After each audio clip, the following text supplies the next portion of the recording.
دنیا وہ کتاب ہے جو پڑھی نہیں جا سکتی، اور زمانہ وہ استاد ہے جو سب کچھ سکھا دیتا ہے۔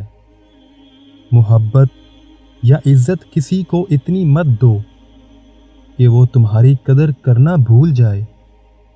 لباس قیمتی ہو یا سستا، کردار کو نہیں چھپا سکتا۔ اپنے کردار کو اچھا کرو، ہر لباس میں اچھے لگو گے۔ ہر لکھی ہوئی بات کو ہر پڑھنے والا نہیں سمجھ سکتا، کیونکہ لکھنے والا احساس لکھتا ہے اور پڑھنے والا صرف الفاظ پڑھتا ہے۔ ہر تکلیف اذیت نہیں ہوتی، کچھ تکلیفیں ایسی بھی ہوتی ہیں جو ہمیں صابر بنا دیتی ہیں، اور صبر کرنے والے اللہ تعالیٰ کے پسندیدہ لوگ ہوتے ہیں۔